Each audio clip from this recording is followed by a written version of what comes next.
Hello guys, magandang araw po sa lahat. So may panibagong video naman tayo ngayon guys. So ngayong araw guys, mayroon akong ituturo sa inyo at paano natin makilatis ang gugulayin na pako na makakain at saka pako na hindi makakain. Kasi ang pako guys, may tatlong klase ang pako. Mayroong pako na malaki, mayroon din pako na medyo maliit, mayroon din pako na maliit.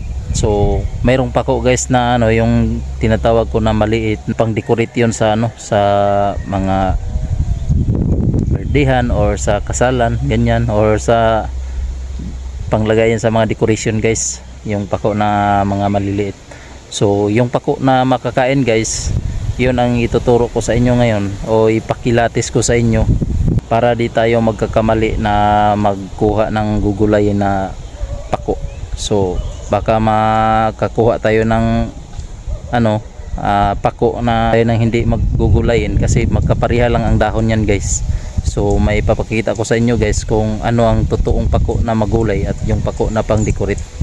Ayan, so maraming salamat diyan sa iyo guys. So sana tapusin nyo sa pagpanood ang video na ito para meron din kayong matutunan kung paano tayo mangunguha ng pako. Sa lahat ng mga subscriber ko dyan, so maraming salamat sa inyo po, at sa lahat ng mga bagong viewers dyan, sa wala pa nakasubscribe, please subscribe, pag-hit notification bell, like, comment and share na rin para updated sa mga bago kong mga video. Thank you po. So sa hindi pa natin umpisan guys, so intro muna tayo. So tara.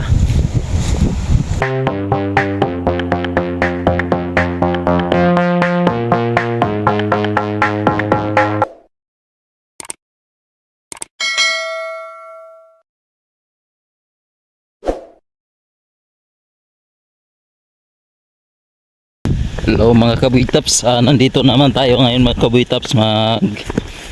Papakita na naman ako sa inyo kung paano manguha ng pako. Yan, nagulong na ako dito. Grabing dulas dito.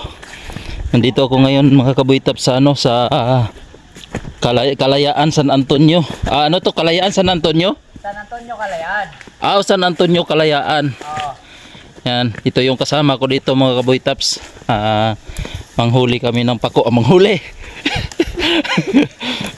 Anong klase ano kaya ang dahon sa pako? Ito. Ayan, ito pala ang pako mga kaboy-taps. Ngayon lang ako nakakita ng pako mga kaboy-taps. Ganito pala yung mga pako. Pako o pako? Pako. Pako. Ayan. So habang manguha pa kami mga kaboy-taps, nandito kami sa kalawakan ng kabundukan. Tingnan nyo yung dinadaanan namin, para merong daanan.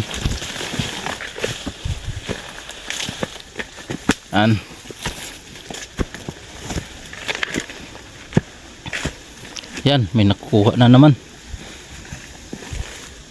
Ito pala yung pako. Ito Ano yan? Ayun ang kukunin mo, yung ganito, talbos. Talbos nito. Ito. Ganito kukunin mo yan. So malaki pala ang puno ng pako, no? Yan.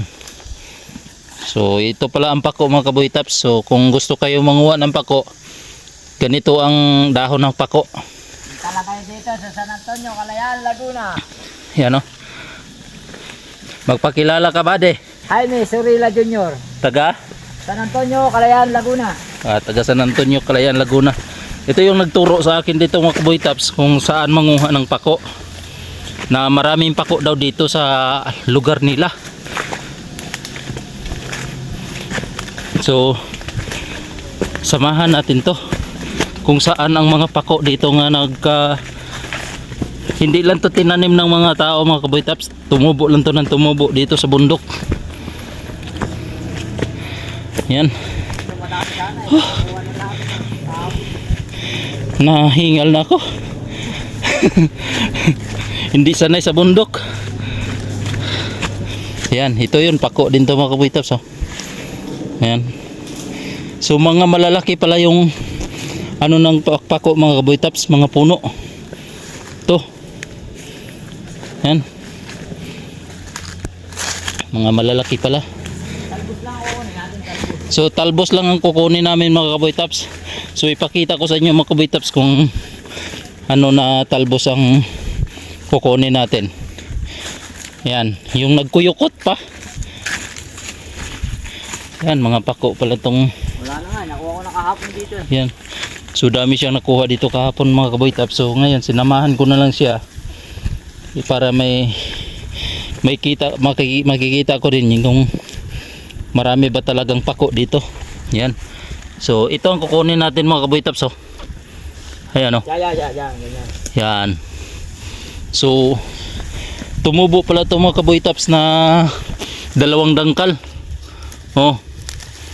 2 dangkal ang tubo ng pako. Yan. So mayroon na kaming magugulay mga kaboy taps. Pag nandito tayo sa bundok mga kaboy taps, mabubuhay tayo sa pangulam kahit malayo sa dagat. Kung masipag ka lang manguha ng mga gugulayin, libre dito mga kaboy taps sa bundok.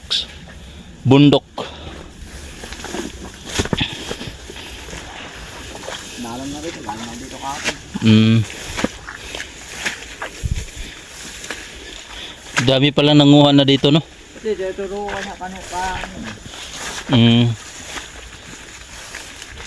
Dami dyan eh, kasi na nakuha ko na kahapon. Ganda na kahapon. Kaya pala na kunti na lang, madalang na lang ngayon.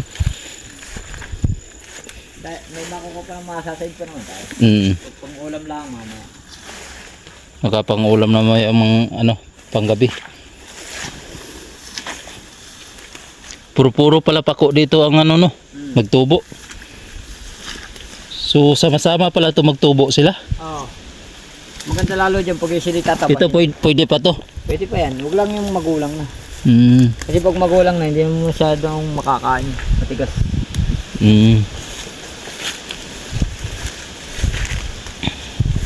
Lumalaki din pala no.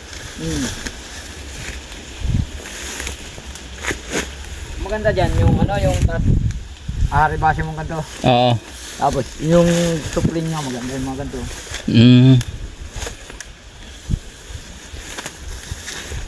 So binibinta din to sa palengke. Mabili to yan. Yan. So ganito lang na tumba pa ako. Ganito lang kukunin natin mga kaboy taps. Oh. Yan oh. So panggulay na ito. Yan. So sa hindi pa nakatry pag panguha ng pako ng mga kaboy taps, ito, tingnan nyo tong dahon na ito. Yan oh. So ito ang malaman mo sa pako mga kaboy taps, kasi yung niya oh, medyo malayo ring niya oh, yung gap. Yan. Diba malayo siya. Kay ang iba naman nagtungod lang yun dito, hindi yan pako mga kaboy taps. Baka makakuha kayo ng pakong kalabaw. Yo. Diba may pakong kalabaw no?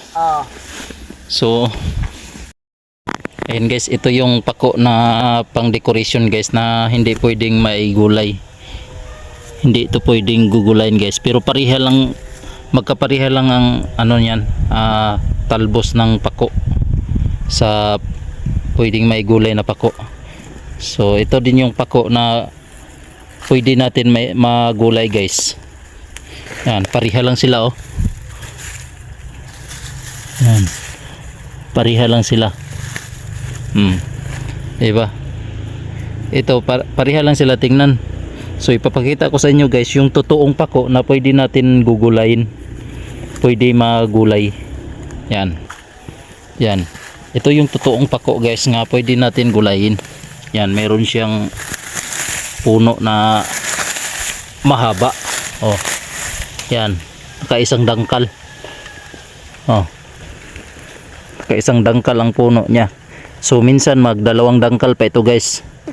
So ito yung pwede natin may gulay na pako. Yan. So kung tingnan natin, pareha lang yung niya. Oh. Same lang yung dahon niya. Oh. Yan, same lang yun. Oh. So walang pagkakaiba sa dahon nila guys, pareha lang. So kaya para di tayo makakuha ng pako na hindi pwedeng may gulay. So ganito ang ano dahon, yung ano niya, yung palapa niya. Yan. Ito ang palapa sa pako na may gulay. Yan. Hanap tayo ng talbos. Oh. At ito yung talbos ng pako, guys. Oh. Yan. Ito yung talbos niya. So, yung gugulayin natin, guys, itong ano, itong talbos. Hindi ito pwedeng ano kasi matigas na to eh. Yung palapa niya na medyo matanda na. So ito yung gugulay natin. Yan. Ito yung totoong pako na pwede natin magulay. Yan.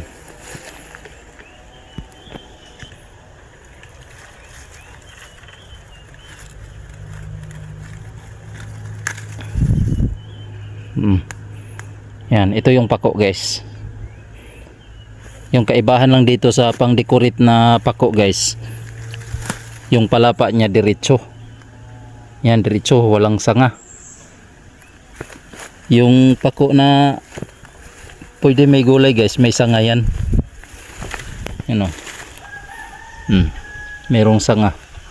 Oh, isang palapa, merong sanga. Yan. Iba to mga kaboy taps, ang layo oh. Oh. Malayo siya.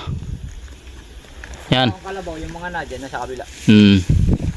Ito yung pako na panggulay talaga. Pako na tunay. So nagkalat ang pako dito mga kaboy taps. So ipapakita ko din sa inyo mga kaboy taps ang tinatawag na pakong kalabaw. Yan. So ito ang pakong kalabaw mga kaboy taps. Diretso lang yung ano niya oh. Yung dahon. Oh, nagtungod yan, nagtungod. Ayan, tapos isa lang na ano yan dito, palapa. Isang palapa lang. Yan ang pakong kalabaw. So hindi to pwede magulay mga kaboy taps kasi maalat to eh. Makakalason din. Yan, pako yan mga kaboy taps, yung nagsanga-sanga ang ano niya, dahon. Yung palapa niya may sanga. Pero ganito, walang sanga, pakong kalabaw yan. Pero matagal mo na to na laman dito na maraming pakuan dito. Oo, buwan ang kalugad namin lahat ito ng gubot natin. Yan ang puno ng pako mga kaboy taps. Linisan ko para may makikita ninyo. Yan. Yan ang puno ng pako. So ito yung puno ng pako mga kaboy taps oh. Linisan ko talaga.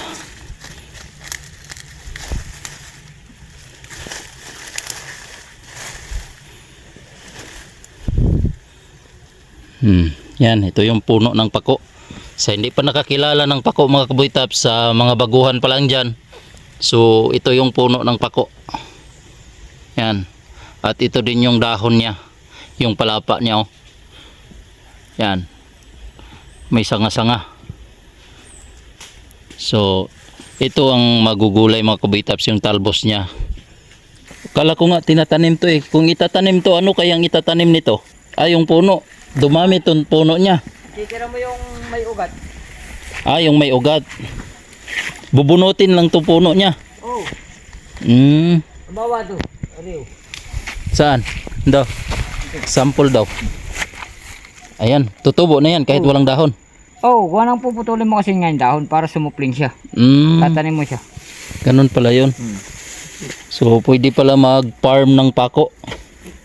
Yung iba ganyan ang ginagawa para hindi na sila lumayo. Paghahanap sa bukid.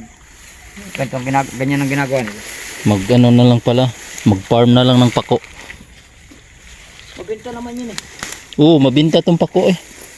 Daming bumili nito. Lalo sa Maynila. Pag dinala mo sa Maynila yan, gabi, pako, puso. Meron pa rin tayo nakuha. Marami din tayong nakuha oh. Oo eh.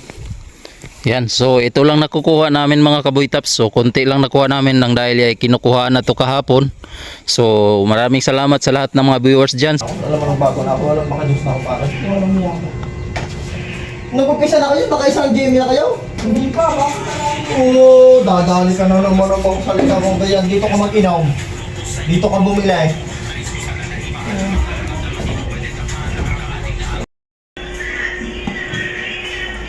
Luto ng pako. Adobong pako. Sa lahat ng mga subscriber, salamat po sa inyo. So sa mga baguhan dyan nga wala pa nakasubscribe, please subscribe, pakihit notification bell, like, comment, and share na rin para updated sa mga bago kong mga video. Thank you po. Thank you for watching. God bless all.